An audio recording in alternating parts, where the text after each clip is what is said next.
Wow. I love that beginning, man. That thing is awesome.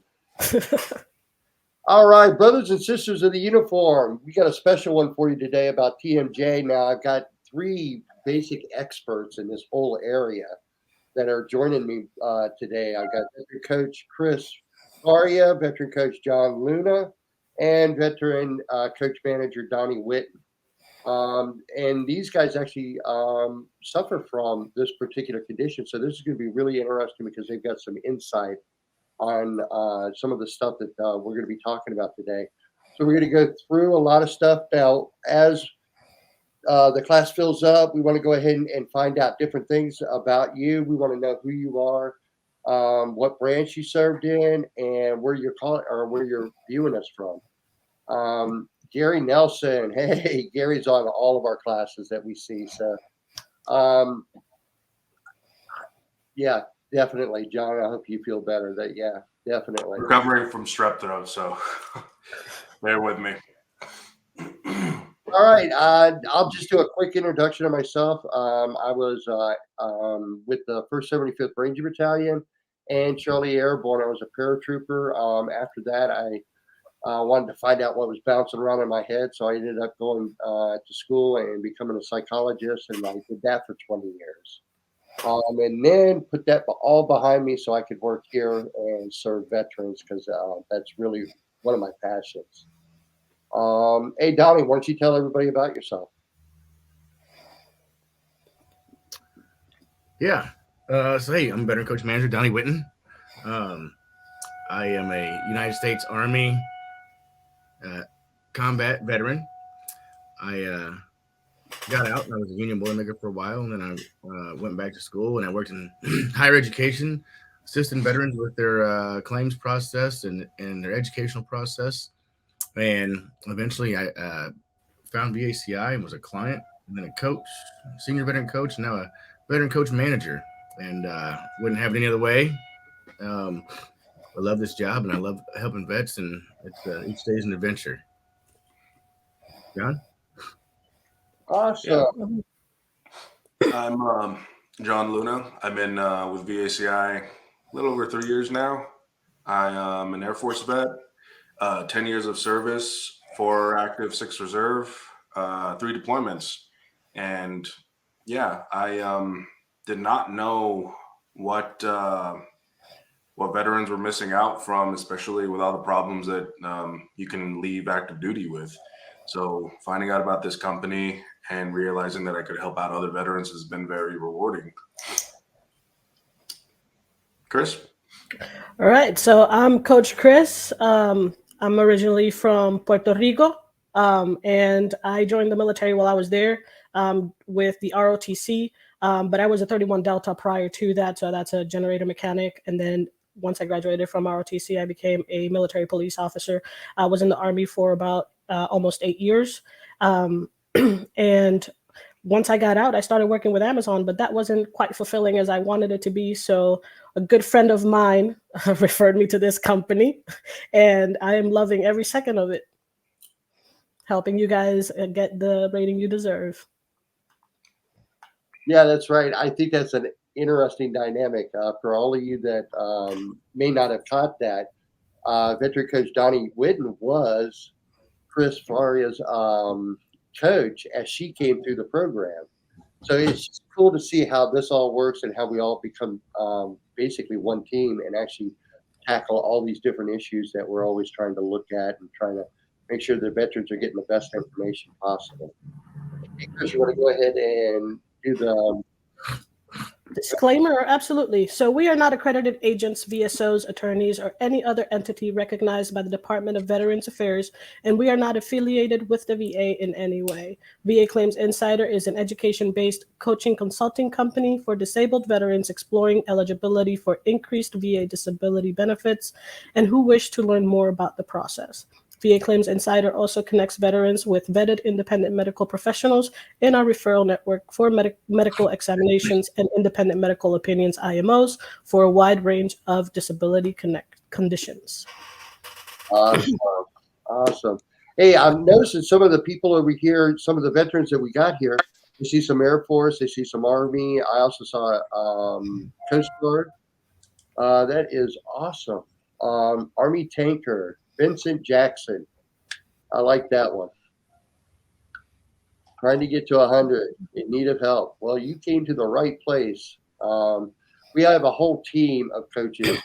So if you are looking to join the program and get with a coach, can we go ahead and do that link there for the call there? There we go.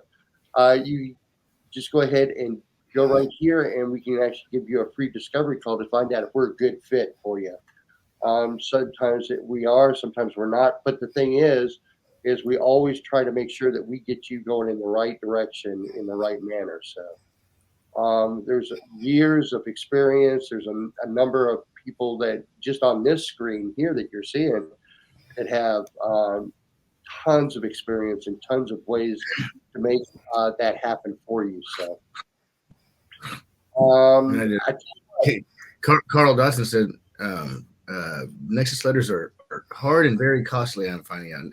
I don't know what you mean specifically by hard, but I agree they're very costly to not have one when you need one.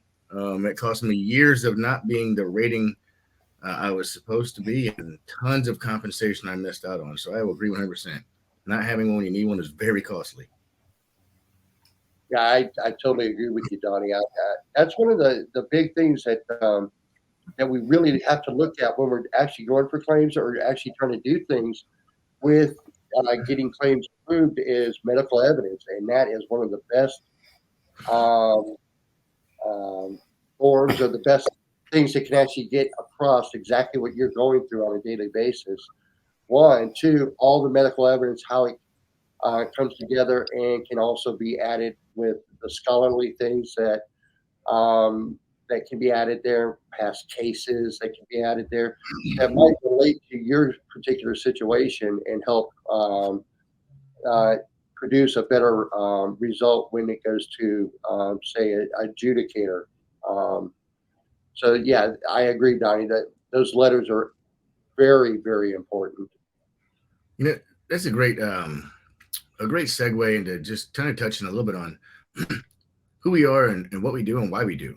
As I said, I worked doing in veteran services, doing claims and such for veterans for about 8 years in higher education. And I came to VACI as a customer because I didn't have the specific knowledge and resources that I needed.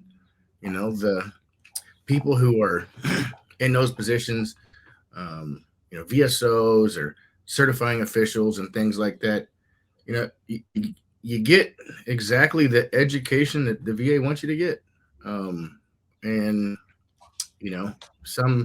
sometimes people know more than just their education that the VA provides. Sometimes they don't. What I found was there's still a large portion of the process that's shrouded in mystery. And when I came to VA Claims Insiders as a client, they really broke that down and made it simple. Strategy, education, and medical evidence.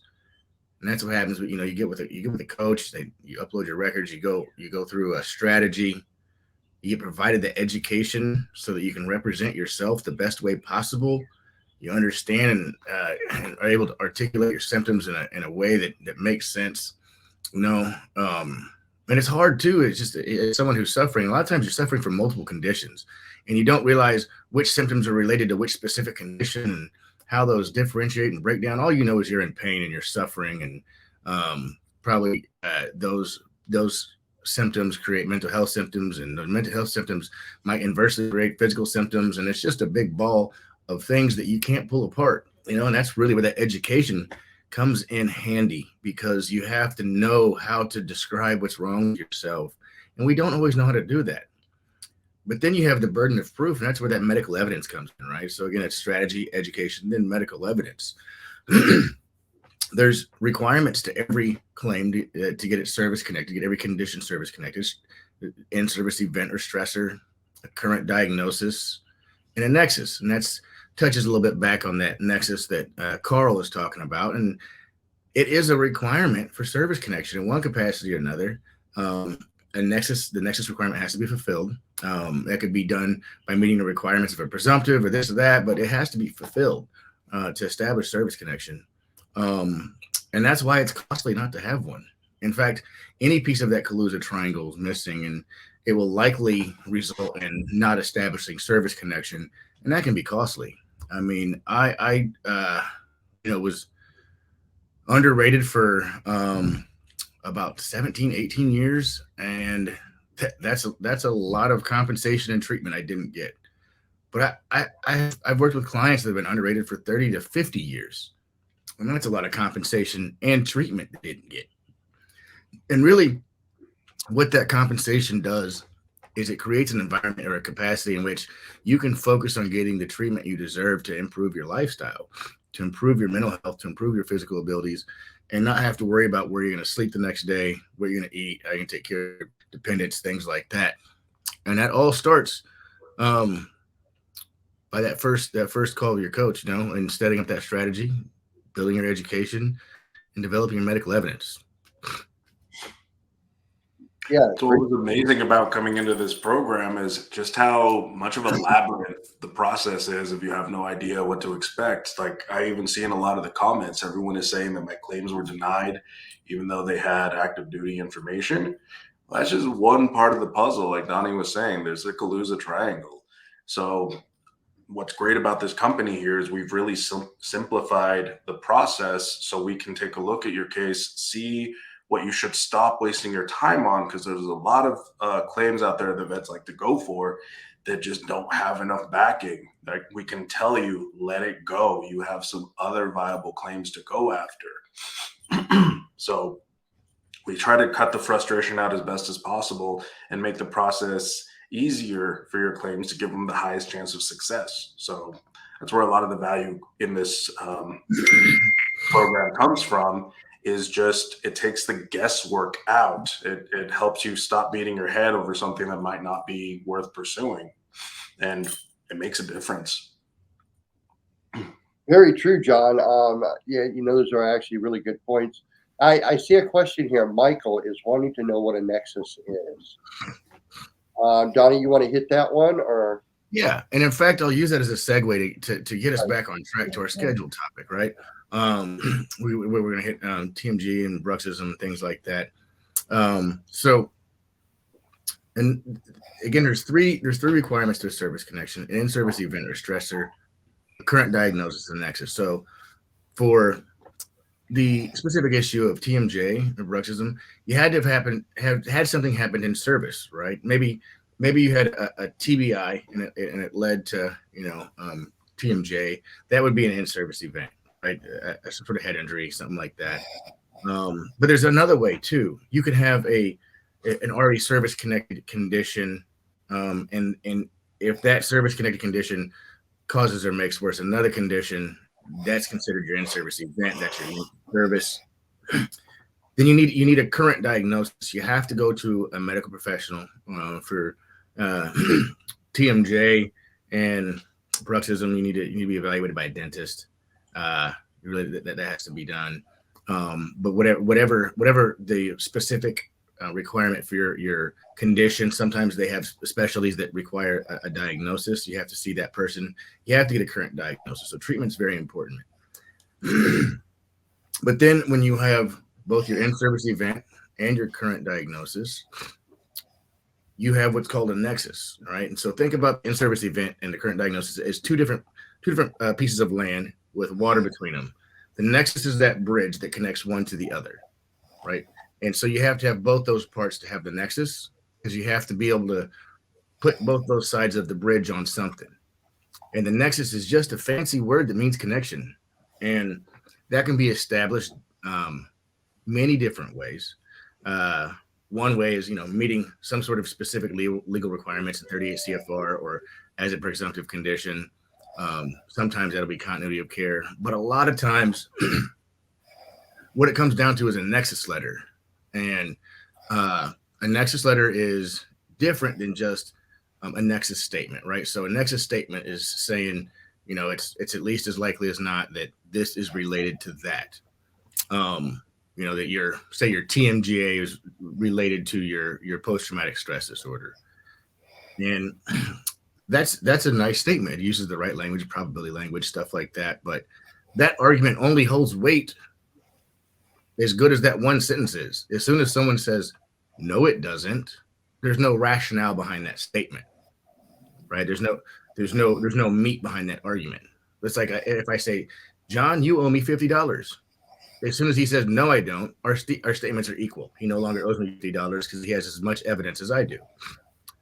Now, a nexus letter is when a professional who knows how to use the language consistent with the VA claim system, 30 CFR, does a thorough records review, and they use your specific records and situation of service and all that stuff, and they tie it to peer-reviewed research and VA case decisions that bear similarity to yours, and they make a solid argument or a rationale as to why it's at least as likely as not. And that's the bare minimum of burden, 50%, 50-50, and it goes to it's supposed to go to the veteran legally, called equipoise. Then that's an argument. That's a solid argument. That is a nexus letter, which is different than just a statement or just an opinion. That's an opinion with a rationale, and that's really what matters. And determining when you need those, right, is really important. And that's where a coach comes in. When he's looking at when he or she's looking at your strategy, they're going to determine if you need nexus, if you need a diagnosis, if maybe you need to switch focus, like John said. A lot of times you need to switch focus. If you want to talk, there's a discovery call, or if you want to get with a coach, you can sign up with a coach too. But a lot of times, you'll think that you're underrated or should be service connected for one thing, and because that's what is going on in your head, but you're completely off base, and it's an entirely different condition, and you just didn't have the education to realize that. Maybe what you thought was one thing is really headaches or vertigo, or I don't know how many times I've seen people think their headaches are a symptom or are just part of their mental health. That's a separate condition that could possibly be secondary, but maybe you're just not articulating things the right way, or don't fully understand your circumstance. That's where that education comes into play, and that's how you use a nexus letter. Oh, that's great.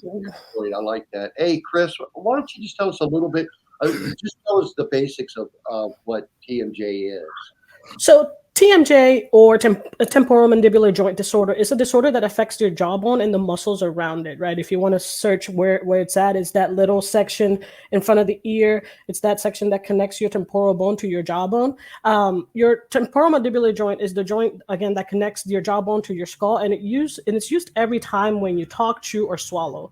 If you're dealing with this condition, it can severely impact your quality of life, as we use our mouth pretty often every day, some more than others, right? But it's used constantly. This disorder can cause a variety of symptoms, such as jaw pain during your chewing or talking, inflammation around the jaw, clicking or popping sounds when you open and close your mouth. Donnie's doing it right there. Difficulty opening your mouth wide. It can actually lock your jaw as well. Difficulty swallowing, headaches, and even earaches, because again, it's right there near that ear canal, right? The pain and discomfort can range from mild to severe, and it can impact your ability to eat and speak normally. The way the VA rates this, I don't know do you want to talk about it, Luna? The way the VA rates this condition? Yeah, the VA rates it anywhere between 10% and 50%. And it pretty much goes in an evolution of like however much you have to alter what you can consume to the maximum of 50%, where it has to be mechanically processed. Means like if you have to put your food in a blender because you can no longer chop.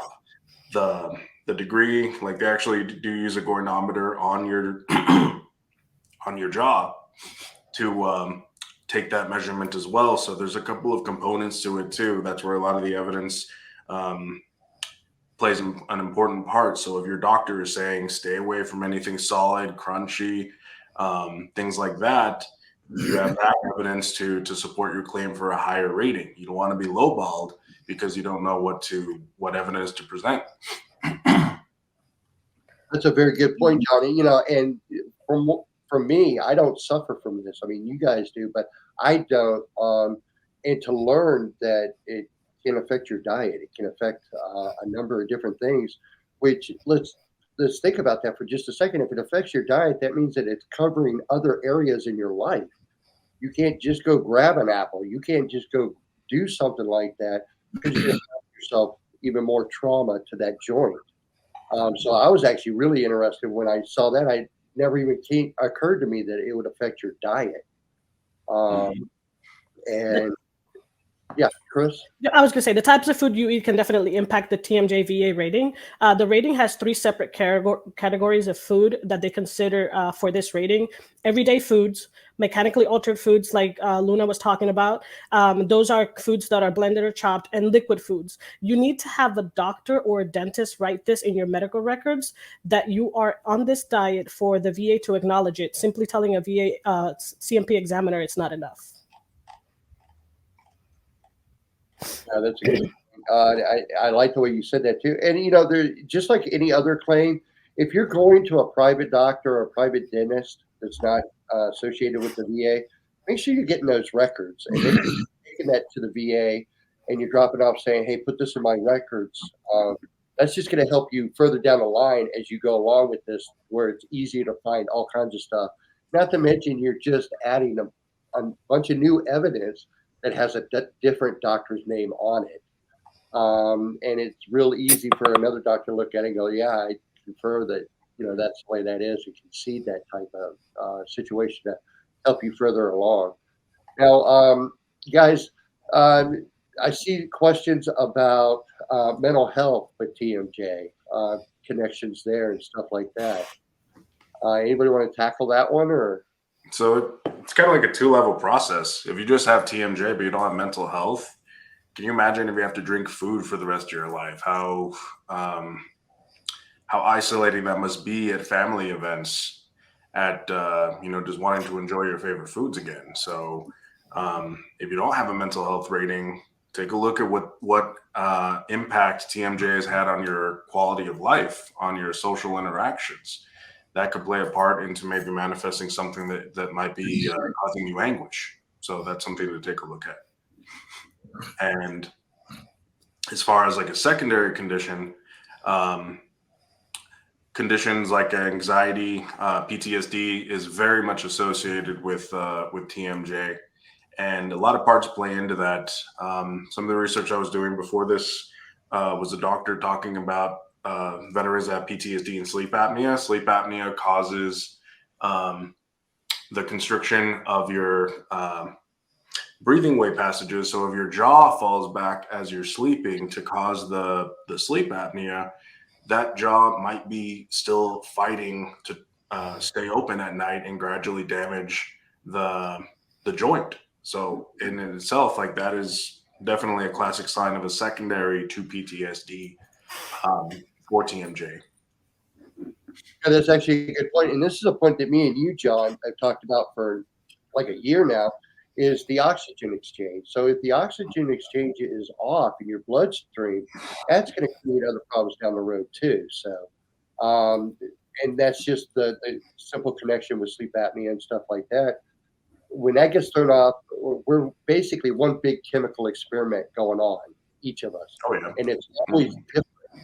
And when you throw off one of the chemicals, say, O2, all of a sudden you got different things that can actually occur because of that. And I noticed too with some of the research I went through also, right where that bone is that Chris was showing us earlier, there's actually a nerve there that is very important to a lot of different body functions. And that when you do that and you end up with, say, nerve damage there, you could actually end up with nerve damage going throughout your whole body because it's like if you're traveling down the road and you got potholes, you're going to have potholes for a while till they're filled up and fixed.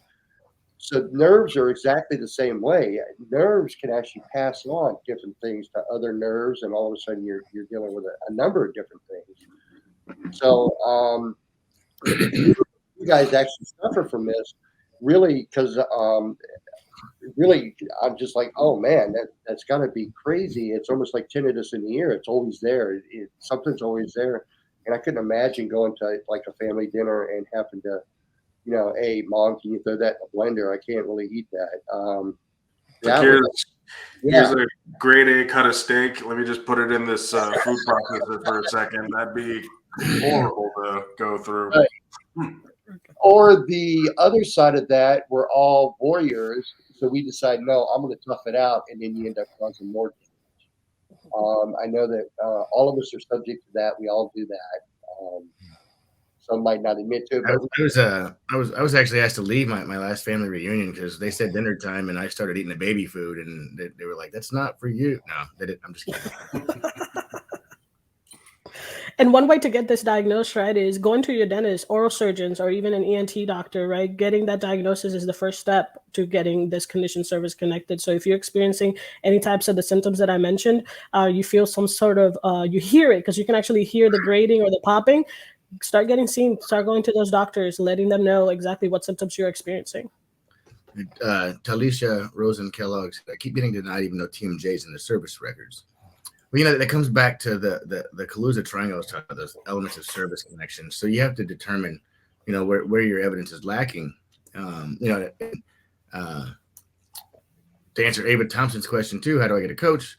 So Talisha, Ava, you can get a coach if you sign up this link they put down here, and they can help you determine what you're lacking and help you point you in the right direction, get that figured out. The great thing about getting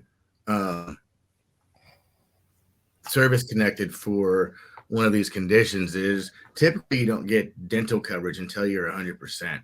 If you get service connected for one of these conditions, then you will get your dental covered because it is now that part of your body is service connected.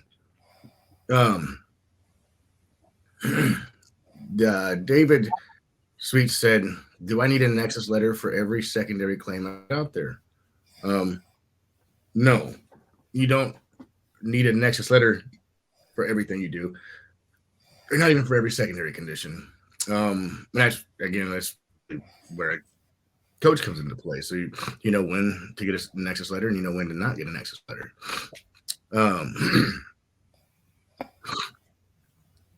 That's a very good point, Dottie. Like I always say, it's like putting a puzzle together. You got to make sure you have all the pieces, and they got to fit the right way. Before we go any further, though, hey Chris, can you tell me about bruxism? Since that's so closely related, and a lot of people get that confused.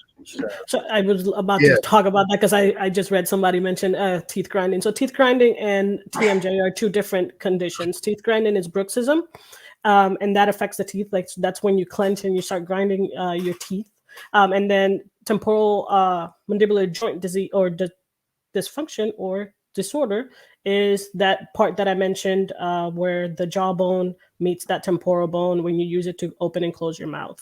How can this be related? You can actually develop TMJ by having bruxism because of that grinding, that clenching. It creates tension to that jawbone or that area where it causes it to, whether it's inflammation or start popping or any of those symptoms that we mentioned. Also, PTSD is another one. You can connect TMJ secondary to PTSD. A lot of PTSD veterans that suffer PTSD tend to clench their mouth a lot, right? Out of stress, anxiety. And it's another one. So those are conditions that you can definitely try to service connect TMJ secondary to. Yeah, back what I was saying before, like I don't manifest it on a daily basis yet, but I first started realizing that, like, I chew pretty much a pack of these a day, pretty much for, mental health. Like that's my thing. But I started noticing, and I've had to scale back how much I actually chew because I get those moments where it hits the nerve that Dr. John was talking about. And it's an incredible amount of pain for a very brief amount of time, and it like startles me. And the doctor told me like ease up on how much gum you chew because of that repeated motion. I didn't know that that connection was there until I started reading up into it. I'm like, oh, so that I guess that is another manifestation of the anxiety that mental health conditions can cause. Yeah, very good point. Hey, Chris, when you're talking about those two different conditions, both of those are slightly different, but they can cause each other, right? Or it actually, bruxism can cause TMJ, not the other Correct. way around, right? Correct. So again, that goes back to that puzzle where you got to put the pieces back together or put the pieces together in the correct manner, or the VA is just going to go ahead and say, no, you're denied because, not only did you not meet, say, a nexus or anything like that, you're putting it together the wrong way. So now, Donnie, you actually suffer from this greatly, right? I mean, on a daily basis where you're going through this. Is there any other things, like other symptoms or anything like that, that you can really kind of touch upon so everybody can kind of gets the idea, hey, maybe I am, and go get, help? Yeah. So, obviously I demonstrated the popping a minute ago.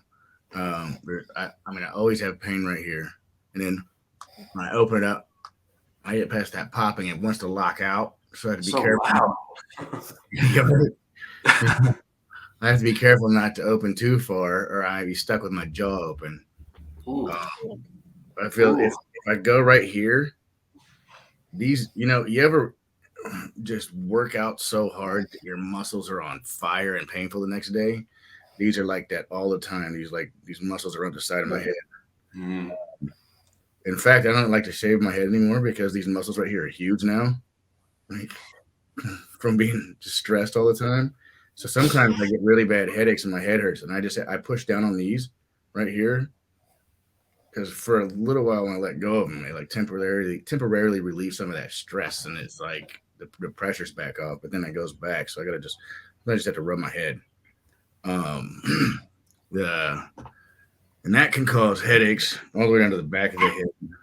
And then the normal migraines I have, it can exacerbate those. Sometimes it, exacerbates the tinnitus. But then I really feel like all of this ENTJ stuff is related. So I have the chronic sinusitis from the Middle East, which goes 24/7. And that makes my GERD worse. As it drains down, it makes my stomach acid get really bad, and that flares up. The more I deal with that, the more that my esophagus and throat tightens. So now I have a constriction of my airway and where I eat on top of my sleep apnea and everything else. So it's twice as hard to breathe at night. My GERD makes my sinuses worse, which makes my GERD worse, which makes my jaws clench more. Yeah, it's just a whole big ball of frustration. Well, and adding all those other conditions can actually, I mean, we're talking about serious effects on a daily basis that you're going through. I noticed that somebody wrote in here, George, can a nexus letter be provided by a nurse practitioner? Now, anybody that's licensed can actually write a nexus letter. And I'm going to be real honest with you here. I came through the program just like you're coming through the program, or you're about to join the program. And at no point did I ever think that I was going to write my own nexus letter. Because when I found out about this company that we partner with, they actually have a number of doctors that are experts in a number of different fields. But the cool part is they know how to write these things in a way to where the VA can understand it. And that's what you want. You want the VA to understand it. Now, again, I came through the program. I didn't even think twice about doing that. It was an investment in me getting the benefits that I deserve. One, two, I knew an expert was handling that. Now, I have written Nexus type of letters when I first started in the field. They're not easy to write.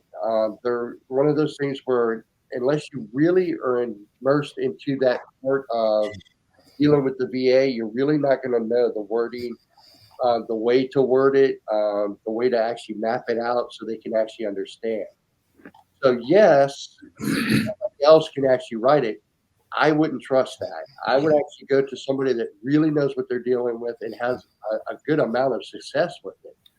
So if you become part of the program, you'll be introduced to that um, situation by your coach that will actually make a referral to them if it's necessary and helps out with the nexus to actually bring that service connection to the actual condition. So, You know, as John's talking about here, so that there's different ways that medical evidence is weighed, and it's called probative value. And there's a very a bunch of variables that go into that. One of them is the specialty and or licensure of the professional writing the opinion.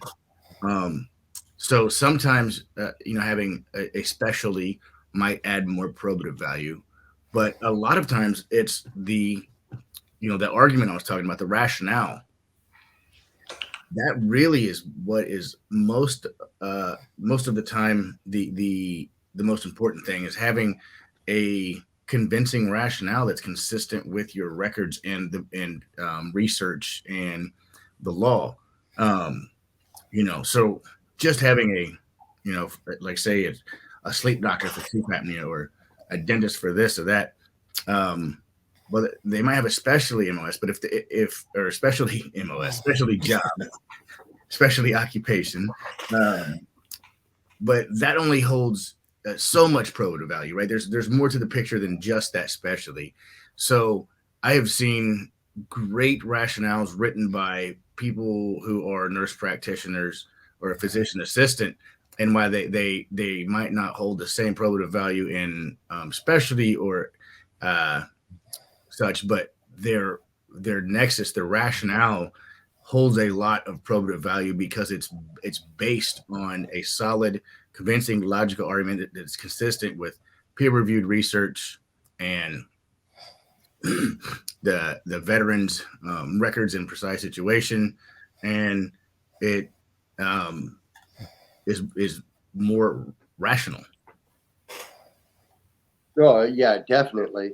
Jaime Gonzalez asked a question: do you need a nexus letter to connect bruxism to anxiety and PTSD? In my professional opinion, now I'm retired, so it's not really even a professional opinion anymore. But I would say definitely yes, but you need to make sure that you've got all the bases covered. Like I said, you're putting a puzzle together. You got to have those pieces fit nice and tight in there. So you need to get with a coach and actually make sure that you got a game plan and a strategy that works best for you in your particular situation. Just generally, yes, I would say you're going to need a nexus letter because you're going to need to tie that. Because not only are you tying that into service or something, you're tying that into something that's already service connected, that is tied into service. So you want to make sure that all the puzzle pieces fit together there. Cool. And no provider, practitioner, what do you want to call them, worth their salt is just going to write you a nexus letter. These are professionals who want to keep their license, so they're not going to just write these things. You have to have the required evidence and information, and then you have to provide that to them, right? Because they have to see it, they have to review it, and then if your situation warrants, they will write a nexus letter. I think a lot of times people think they just show up and pay, and someone will write them a nexus letter. That's not how it works. You have to go to the doctor. You have to get seen. You have to get all these things done. You have to be able to provide them the documents they need for them to be able to do their job and to do it with integrity. And if you were happen to find someone who would just pencil whip it, then it wouldn't be worth anything anyway. So you should really, it's just the process needs to be the process so that you have medical evidence that holds probative value. That's important. That So goes for it's, diagnoses as well. It's like you have to have the proof that the diagnosis is warranted, not just something that's on paper. And we see that in denial letters too. If veterans tried to submit a diagnosis, but it had nothing to back it up, the VA will call that out. So you want to have a good solid base of evidence to make sure that you're presenting a fully developed claim. And we have integrity here. So we will work with veterans who do have legitimate cases. We have dismissed veterans when they say, what do I need to say? What do I need to do to get this? And that's not what we do here. So we do a very honest review of records, and we'll help you out if you have that condition. it's important to, actually to determine what evidence is necessary to present. It's not really a good practice to, every time you submit a claim, submit 2,000 pages of evidence. The process of adjudication by the VA is a human process, and therefore it involves error, right? Humans make errors. I do it all the time. Plenty of witnesses to that, right? But the thing is, when you are submitting your claim, you want to make sure that you make it easy for them to approve. Despite a common misconception, the VA is not full of people who are sitting around wanting to deny you. Most of them are actually veterans, and a lot of them are service-connected veterans who are adjudicating your claims, but they have to do it by the rules and laws that they were told to do it by.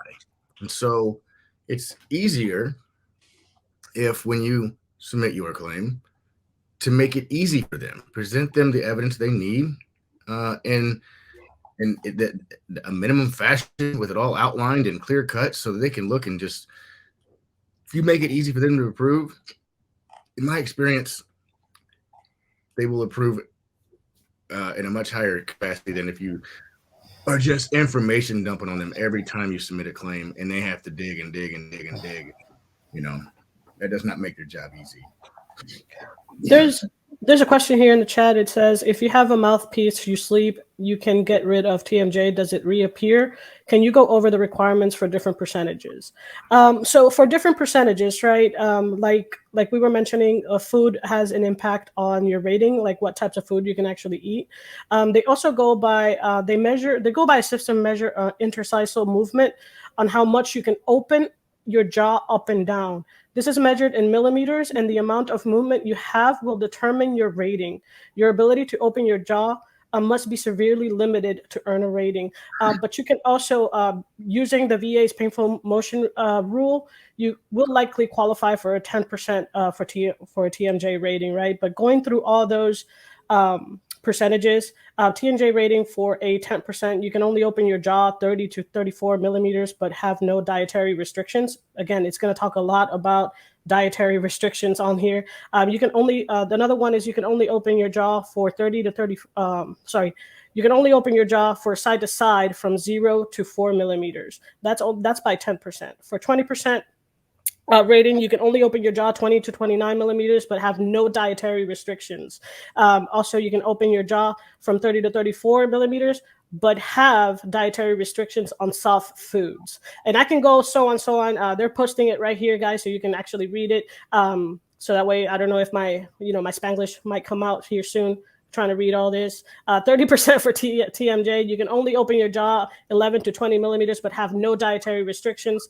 Again, it's all about opening your jaw and how much dietary restrictions you have, whether it's soft foods, modified foods, liquid diets. Obviously, that 50% is somebody that has, you can only open your jaw from 0 to 10 millimeters and have dietary restrictions of liquid diets. And again, saying that to a CMP examiner is not enough. You have to have it documented in your medical records and show that, hey, this person has dietary restrictions because of this condition. Yeah, back to what Connie was saying, probative value. They're just not going to take what you have to say. They want to see what a doctor has to say to verify that. right. And also, while it's great to know what the ratings are, and it's great to know how they word it, but you can't word it like that, because if you go into a CNP and you're actually wording it like that, they're gonna okay, you Google this or something. You got to make sure you tell them exactly how you feel. Hey, look, I get this sharp pain back here. Every time my jaw goes up and down, I hear a clicking noise. The next thing I know, I've got a headache. Next thing I know, I can't eat, certain foods that I used to love. That's what you got. That's what the practitioners need to learn, and how it really truly affects you. I mean, if you love apples and you have this, you got to modify it. Sort of like what John was talking about. Maybe put it into a blender, cut it a certain way to where it's not biting like an apple like you see everybody do. So that's got to be also affecting you again, like John put, mentally, because you're also like, you get caught up in the whole thing about the anxiety of it because that is affecting you in that manner. So when you do this, you really need to educate yourself not only on the symptoms of everything, but how it truly affects you. And just you got to be honest. You got to tell them, the doctors, exactly how you feel about this. If it's causing other problems in your life, things like while you're working, that you can't just sit down at the lunch table with everybody else. You have to go get a smoothie or a shake or something like that instead. That's causing you problems with your social. So there's lots of ways to tie all this in. Just knowing some of the basics is what we were covering, but you have to know all of it, how it all ties in. Like I said, it's like a puzzle, and you're putting those puzzle pieces together. I see a lot of questions here. Let's see.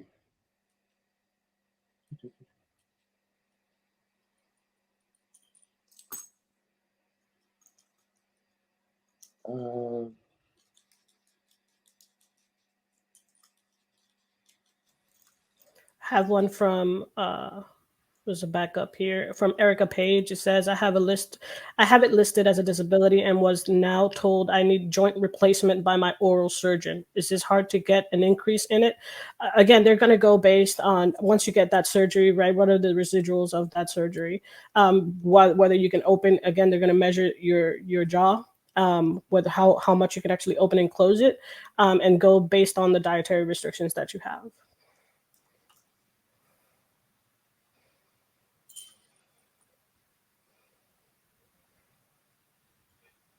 But I'm sure that's not an easy surgery. That's got to be something that's really tough.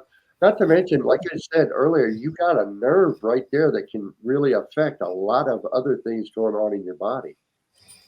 So. Donnie Amina Tucker, I'm 30% service connected and just joined the program a week ago. Currently waiting on a psychiatrist evaluation for lifestyle impact. So exactly. It's a very good way to open up talking about how it affects the rest of your life, because it is going to. A lot of vets might undercut themselves by thinking that they just got that condition and that's it. Well, it doesn't stop there. How does that have a cascade over the rest of your life? And depending on what you're living with, like, have a conversation with us. We can have that conversation and see if there's other areas that have been significantly negatively impacted. And there may be some viable claims there.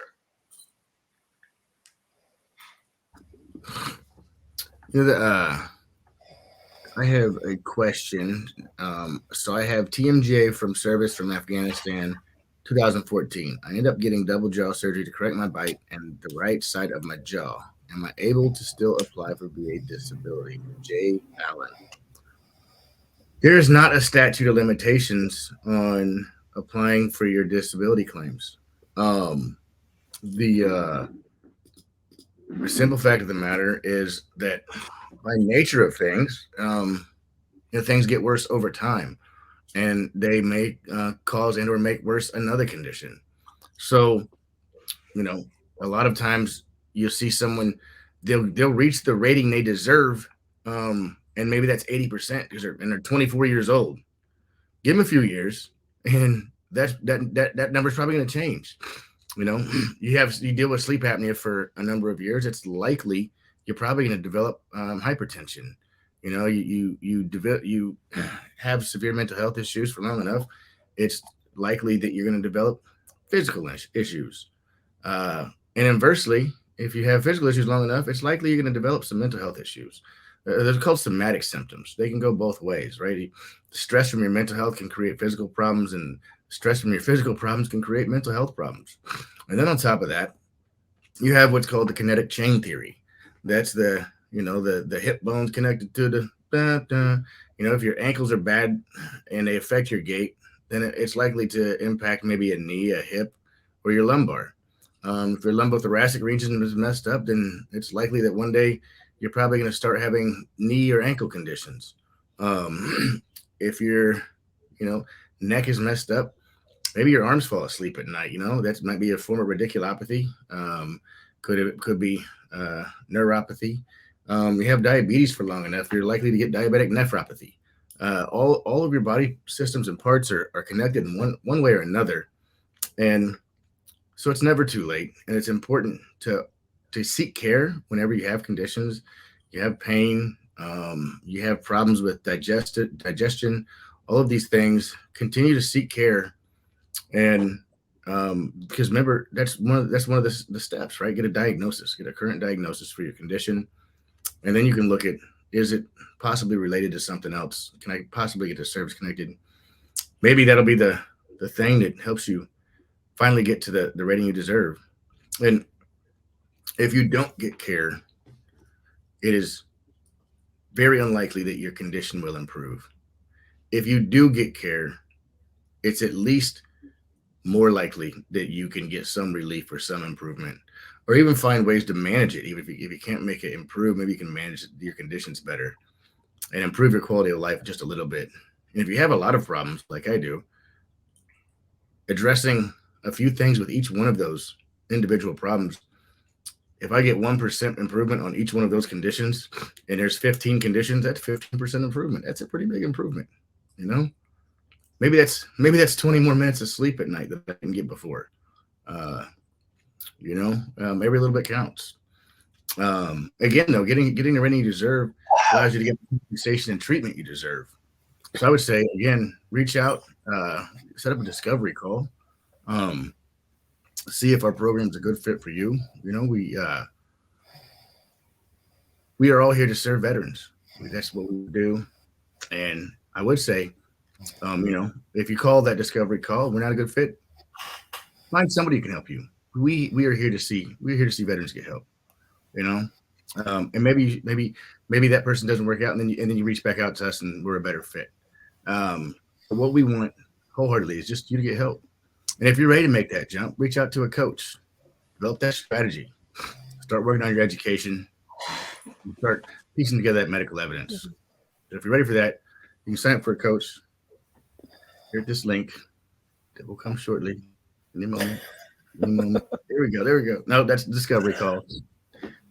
There we go.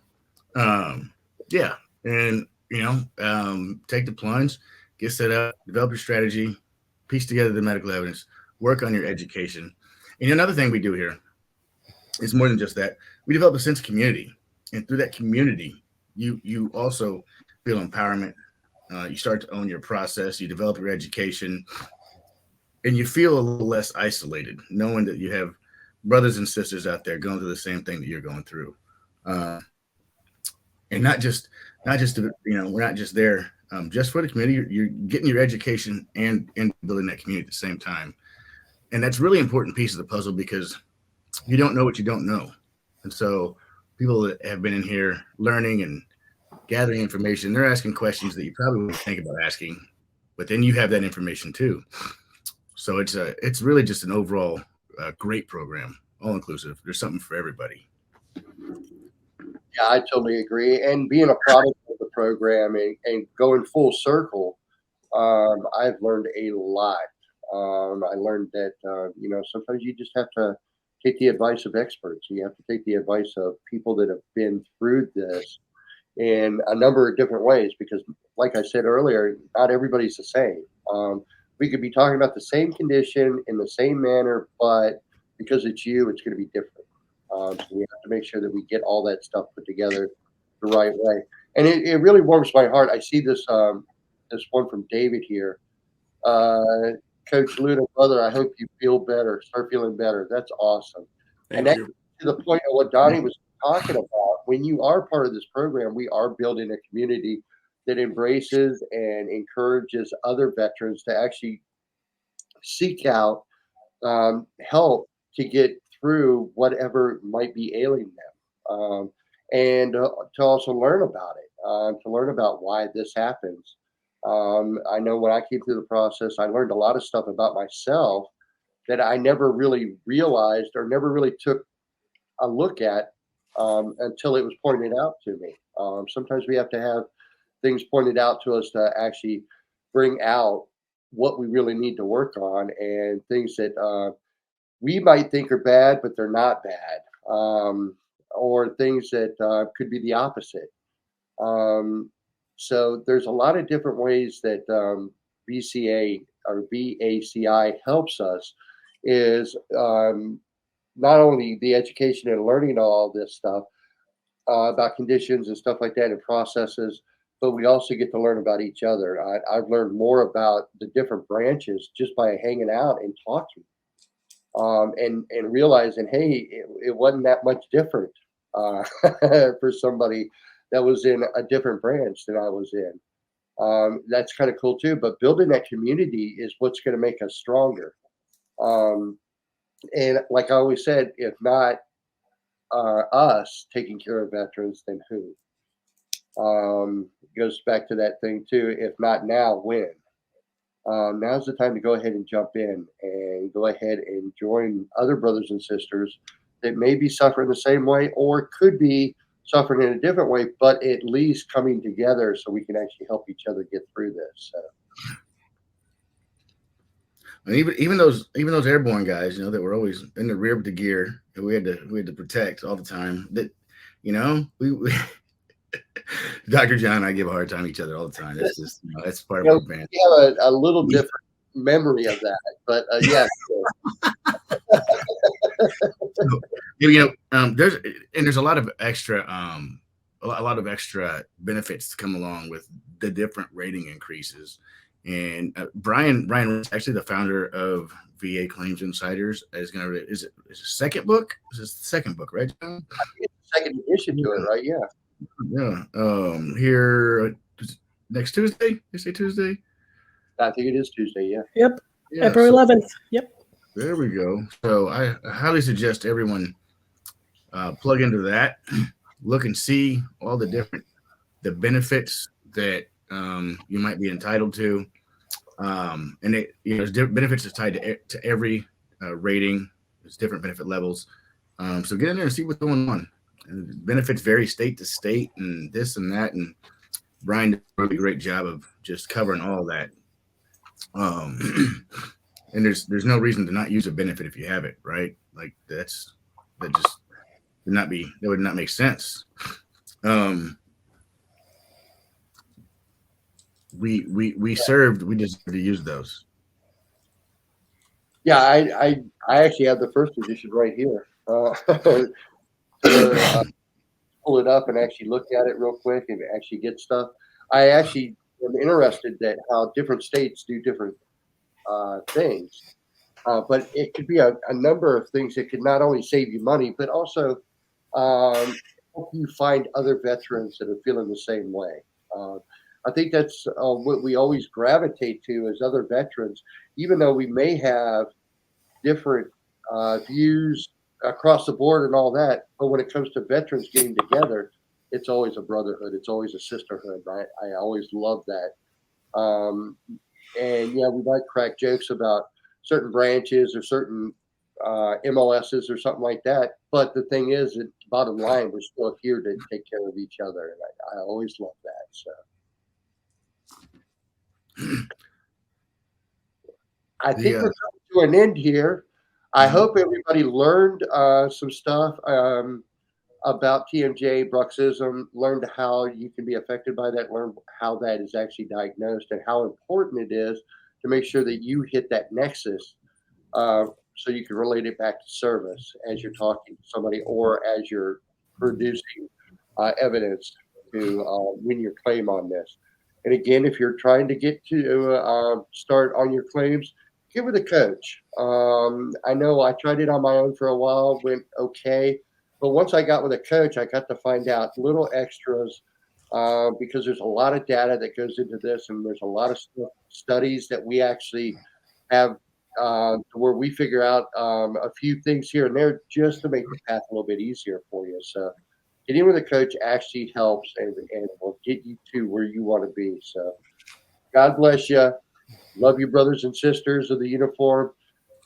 We'll see you next Wednesday.